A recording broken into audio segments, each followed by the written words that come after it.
Today on The Culture Plug, Solar Divide, who gets the sun and who pays the price? Joining us in studio today is Caid Thomson, our very own Caid Chaos, founder of LITU Skin Care and a proud president of the Mount Moreland Conservancy. As a small business owner, Caid understands the challenges that unreliable electricity and rising energy costs can bring. Living in a conservation-focused community also gives her a unique perspective on sustainability and alternative energy solutions. We're looking forward to hearing her thoughts on South Africa's solar future. Welcome, Caid. How are you doing today? I'm good. It's good to be back on this side of the microphone. Well, we're happy to have you on our show. So, Caid, tell us a bit about yourself, your skincare business, and your connection to the conservancy where you live. Okay, so a bit about me. Hi, Caid Chaos, for those of you who listen to my show. I own LITU Skin Care. LITU Skin Care is an all-natural, vegan skincare brand that caters to the masses. Try to make it affordable, try to make it accessible. So that's a little bit about LITU. And then in terms of the conservancy that I live in, I've been living in this conservancy for almost 31 years now. Grew up there with my parents, left the nest, came back to the nest, left the nest, came back to the nest. Can't stay out of Mount Moreland. It's a beautiful place. I've been living there for 30 years, and it's home. Yeah. That's lovely to hear. Well, there's no place like home. Exactly. And how has load shedding and power instability affected your business over the years? So, because I live in a conservation, we don't get a lot of attention like your cities. So, the Durban North and everything will kind of have a little bit more eyesight on them when something goes amiss.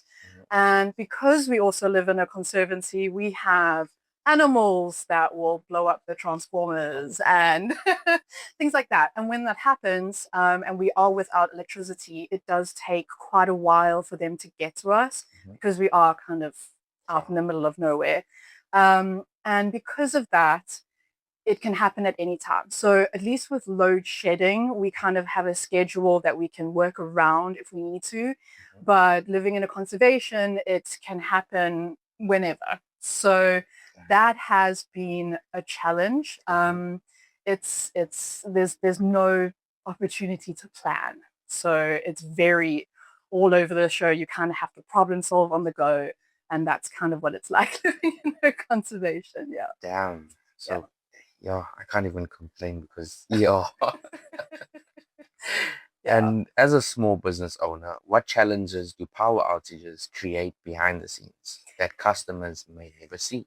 So being a small business owner, obviously for me, I am the only person in the business, right? I am the founder, the director, the digital marketing manager. I am the scientist. I do the formulations. I am the warehouse distribution person. I am all of those people. You're a one-woman team. I'm literally a one-woman team. I do all the things. So it can be crazy. And because I'm a one-woman team and because I'm a small business, obviously the capital outlay for the business was minimal. So I didn't have the opportunity to buy generators or, fit out my little office with solar power or have UPS systems, for example, for my computers and things like that. So you kind of have to just make it work. I have found, though, that transparency with my clients is the best. If there is an animal has hit a transformer and now we don't have power and we might not have power for 2-3 days, you kind of have to just make it work. One thing that I am grateful for is the house that I stay in has gas. So if I do need to make or mix some formulas, I do have a gas stove. So I can rely on that. But in terms of, anything else that I might need electricity for, like my beaters and things like that, yeah, you kind of just have to wait it out. That is unfortunately the reality, is you can't really fulfill your obligation as efficiently as you would like to. Yeah. Damn. So that's why transparency is key. Like as soon as something goes down, it's like everybody that's ordered, you just have to let them know what's going on. Yeah. I think it's better to be transparent than like not say anything, and then the time comes and then, oh, I kind of forgot to say, we gotta have no power. Well, exactly. The last thing you want as a small business trying to make it out there is for people to start asking you, where is my order? So like that is the sentence that I hate the most. So yeah, just being transparent, letting them know what's going on, keeping them up to date, making sure that you're creating cute little messages, maybe an image or a video of you saying sorry or something that's like very personable. Yeah, but unfortunately it is very like touch and go. Yeah. And from your experience living in a conservancy, how important is it that South Africa balances energy security with environmental responsibility? I mean, I find them to be, if I can use the word commutative, like you can't have one without the other, really. Energy security, we live in a world where, unless we're all prepared to go backwards, we need that energy security. And unfortunately, like I was saying to Keri, is with the monopolies happening, we've got one powerhouse that gives us power, literally. And when that one disintegrates, then the rest of the stability that we are used to disintegrates. The domino effect. Well, exactly. It's a huge domino. The butterfly effect of electricity is felt by every single South African, really. So if we could mitigate that in some way, shape, or form by assisting the environment, like it's a win-win. You're removing coal from being burnt. Like generators from polluting the air. I mean, I literally watched the black smoke like rise from the generators. There's so many elements that could be eliminated. I mean, even if we're going to go as far as, you know, wind turbines or thermal energy or, you know, like water-based energy from like currents and things like that, all of that makes such a big difference. We don't need to be using fossil fuels. We don't need to be using, you know, energy sources that are finite, because we have infinite energy sources. So I think it's extremely important. Yeah. That is true. You know, the wind turbines, they actually, it's like you're saying, it's a win-win situation because it's not polluting the air, it's not polluting. If we are to put it in the ocean, it's not polluting the ocean. It's creating energy and we're getting electricity. So everyone's winning and nobody's like suffering. The air is not being polluted. Yeah. Our only barrier is obviously cost. If we could easily forego that cost, the return is so much greater. But yeah, that is the number one issue currently. I think when it becomes a little bit more accepted and like better spread around, I'm hoping that the price dips, but we're kind of up in the air about that now. And we have some voice notes from our listeners that we'd absolutely love you to answer. So without any further ado, give it a go. Do you think access to solar is becoming another form of inequality in South Africa?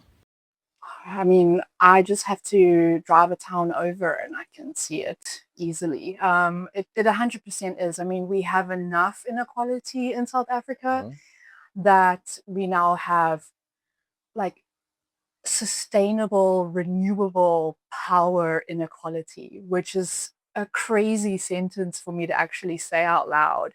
I really do believe that everyone should have access to solar power. It's, if I'm going to be like completely outright difficult, it's not that hard. Like it's not that hard. It could very simply be done. We would just need to push our attention to somewhere that's actually going to make a difference instead of, you know, without getting super political, everywhere else that doesn't.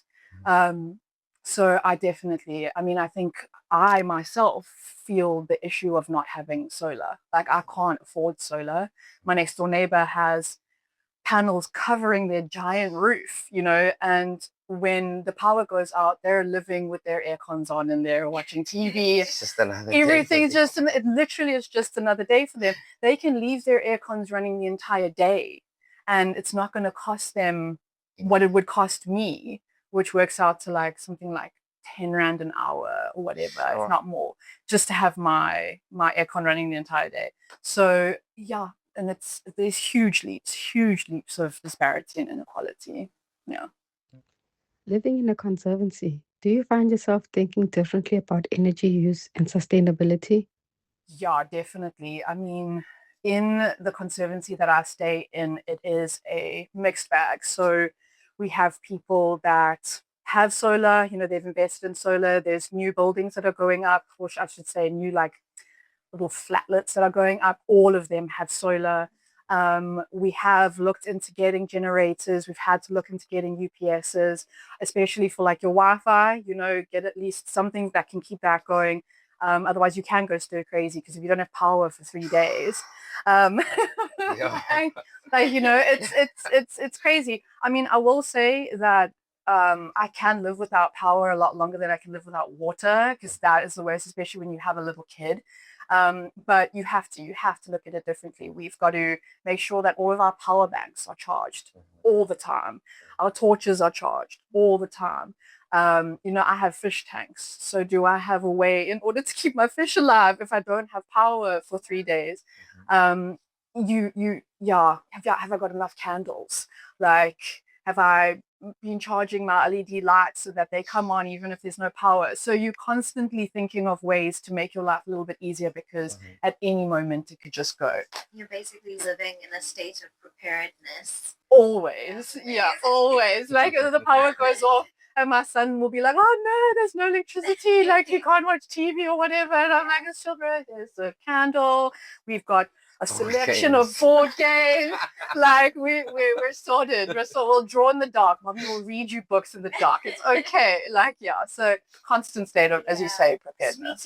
Speaking of those struggles that you experience when there's no power, no water, etc., do you think that solar energy is a sustainable solution and practical solution for all households and small businesses, coming from different communities and the intersectionality of how much of advantage or disadvantage those communities have? Sure. So I wish that solar was more readily and easily available for people, irrespective of the bracket that they fall into. Because I know that even in my little conservancy, there is great disparity between households and what they earn, right? So all the households that drive the fancy cars and that have the nice houses, they all have solar. They're kitted. Right.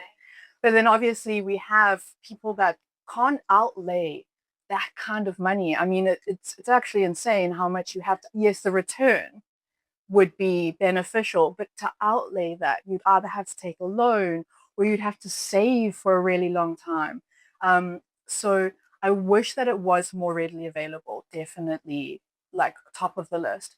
I do think it would make a huge difference if it was really available and everybody had the opportunity to choose whether or not they wanted it.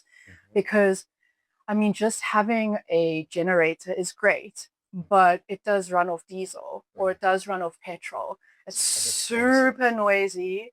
It's super expensive. The fumes that come off of it, like, I mean, it's just, it's not great. Yeah. You're pretty much, it's carcinogenic versus the sun, like, giving you power. So I definitely see, like, from a health benefit, from a sustainability benefit, it would be greatly beneficial. It would also feed back into the grid. So we wouldn't have as many issues with load shedding and things like that. I mean, we have countries that rely on us for our energy production. And when we're short, we suffer, not them kind of thing. So there would be so many benefits to it. But unfortunately, because of the disparity, it's just, it hasn't come to fruition yet, which I hope it will. I have, however, noticed I do live very close to a settlement where a lot of the like gifted housing, they all got solar power, right? But I think because there is a possibly like a lack of education or teaching around the benefits of the solar power, that they are often sold off because, you know, food and other things are a little bit more important. So there's also that whole education, if I could say, like caveat that hasn't been sold as well. Yeah. That was actually leading into the next question that I had. What do you feel are some of the barriers that limit people, households, and small businesses from taking that step into solar energy? And I think you hit the nail on the head where there is number one, being in a particular tax bracket where you can either afford it or you can't afford it. Yeah. Then just education. There's priorities like food, clothes, school fees, work clothes, even. Exactly. A lot of people don't factor into expenses. Mm-hmm. It costs money to even go to work. Exactly. Those are kind of some of the barriers maybe preventing people, and lack of education and resources into why it would be beneficial. 100%. It's, I mean, like you've summed it up perfectly. It really is. Money's always going to be an issue. Education's always going to be an issue. And I just think availability, obviously, as well, is a huge issue. It's just not readily available. I don't think the infrastructure for it is up to par either. So hopefully that will be remedied as soon as people start really understanding the benefit of renewable energy sources over that which is so fleeting. It's so fleeting, you know, it's so fleeting, and you know, people monopolizing it and it becoming just so expensive and all of these kinds of things. I do know, and I've heard of people that do have solar that are now going to be further taxed on having solar and things like that, even though they're feeding back into the grid. So there's all these barriers that are being put up, which, I mean, to me personally, are also unnecessary, but hopefully we'll start following the paths of some of the other countries that have gotten this right. Yeah. And more pro solar energy. 100% just pro solar energy. I mean, even all of your other renewable energy sources, planting more plants, educating, all of those elements, it makes such a big difference. Yeah. Has living through load shedding, I think we've kind of summed up your your thoughts on this, but just to get your opinion, has living through load shedding changed the way you view electricity and electricity dependence? Oh, electricity is such a necessary evil. Yeah. Electricity is such a necessary evil. We become so accustomed to having it and using it, and we are very dependent on it. I am happy to say that I can be independent of it, but in the current world that we live in, even when you're comfortable with being away from it, it does still make things very hard, because at the end of the day, cellular towers, things like that, everything goes down. And now I can't get a hold of, you know, somebody if something important's happening, or I can't get in touch with, you know, there's an emergency happening. How do I get a hold of 911, for example? I don't have a landline. Does the landline even work? Like, I don't know because I don't have one. But yeah, it's tough, but I do recommend trying to be comfortable without it, because honestly, I mean, the future is so uncertain. But step back, switch it off for a bit, let your geyser run cold, like it's okay. Yeah, it's a difficult one. We need it, but like, be okay without it. Make a plan. Okay without Make a so plan. little. Yeah. Make a plan, be prepared. Yeah. Okay. And if you could wave a magic wand and change one thing about South Africa's energy landscape tomorrow, what would that be? Sure. I think I have like spoken about it in nuggets throughout the interview, but if I could wave a magic wand today, tomorrow, it would just be a case of affordability, accessibility, and education. Like, I think if that could just start becoming a focus, that would make a huge difference in the long run. I mean, it would pretty much cover all the bases of what we're battling with at the moment. So yeah, if we could just make it more affordable, more accessible, and just educate people on the importance, which leads to interest, leads to experimentation, innovation, all of these magical things. The more that people are educated, the more we have people that can push boundaries, you know, become disruptors, make it more accessible, all of these things. So yeah, I think if we could just get the ball rolling, that would be my wish. Yeah. That definitely sounds awesome. And maybe someday Kelly will get the ball rolling. Come be my marketing director. Yeah. Well, Never know. Yeah, exactly. The future is untold. But yeah, definitely. I would love that. Well, that's been really cool. And thank you so much for joining us, Caid. It's been an absolute pleasure having you here with us. Thank you for having me. Thanks, Kate. This was very fun. It was great to be here, guys. Thank you.